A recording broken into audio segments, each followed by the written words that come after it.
Hello everyone, welcome to Cricketing with Delonda. It's me again, Delonda. I am not going to be on the camera for this quick tutorial. I just want to show you the different settings that are available on the Starcraft 15 by 15 clamshell heat press. I realized when I did my unboxing that I did not go through what all of these settings meant, and I definitely want to do that for this quick tutorial. This should not even be 10 minutes. Okay, so when you first turn on the heat press, mine is already set to 311 degrees because I just did a tutorial and the setting that I needed was 311 degrees. All right, on the main display, the main screen shows the temperature of the upper heat platen. So right now, the temperature on this top part is 289 degrees and it is quickly warming up to 311 degrees. All right, so PV represents that PV right there. That means present value. Okay, so the present value of this top platen right now is actually it's on 294 degrees. All right, the set value, the SV, displays the temperature that it will get to when it's fully heated up. So it's going up to the SV, which will be 311 degrees. All right, the P1 setting.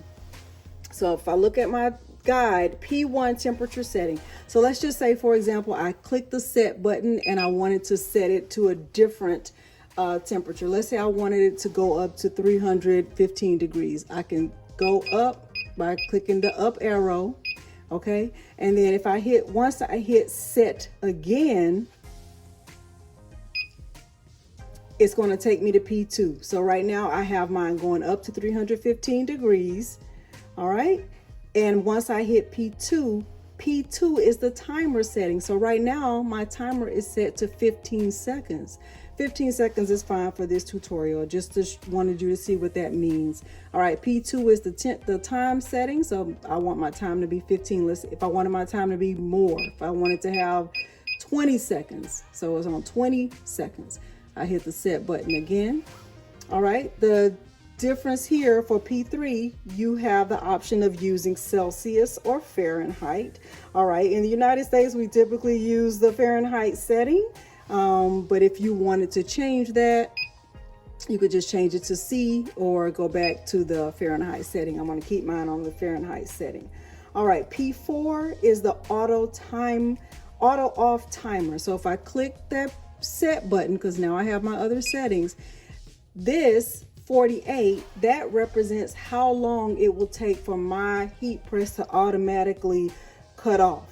Okay, so the auto off timer for my heat press is right now set at 48 minutes. So let's just say 48 minutes is just too long. I wanted mine to cut off much sooner than that. Hopefully, let's see, you can see what I'm explaining to you. The heat is making the screen look like it's rolling, but it's not. Okay, all right, so I could change that if I wanted to.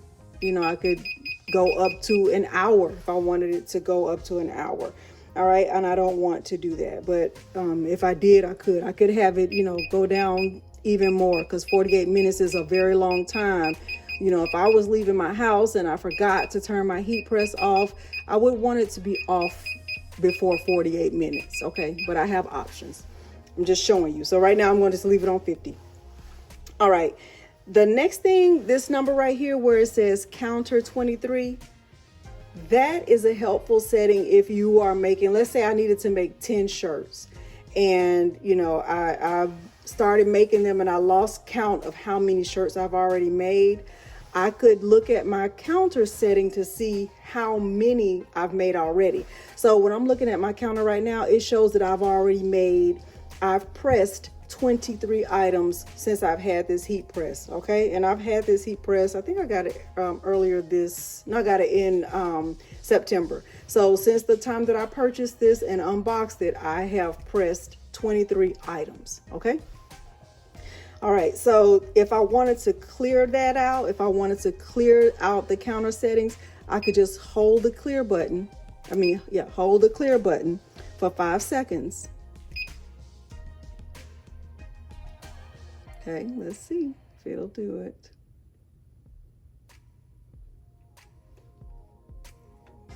I'm holding it. Uh-oh, I'm holding.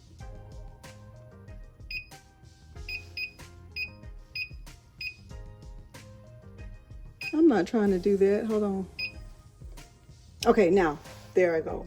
I went up on my time and I should not have done that, but I did clear the counter. So when you want to clear out the counter setting, you just hold the clear button for 5 seconds, and then that'll clear out anything you've done. So right now my heat press is back at 0.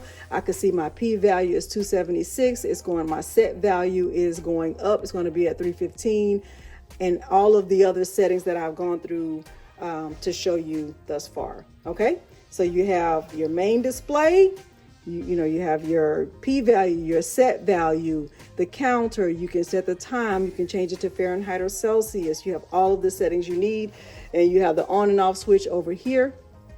I have realized also on my heat press that if I have too many things plugged into the same, I would say the same outlet at one time, it will trip the breaker in my house. So I do have 2 heat presses, and one time I had both of them heating at the same time, and my breaker just kept it kept going off, so I had to unplug the other one. All right, and then this knob up here, this actually changes the pressure settings on yours. I have not perfected that, I'm not gonna even lie. I play around with it until I get it to where I need it for each tutorial, but this is the knob that you use when you want more pressure or less pressure. Okay, and that's just about it. So hopefully you enjoy your heat press as much as I enjoy mine. I do love this. I wanted a clamshell because I do not have very much space to work with, and so this was the most viable option for me. All right, thank you so much for joining me today, and thanks for watching. Bye.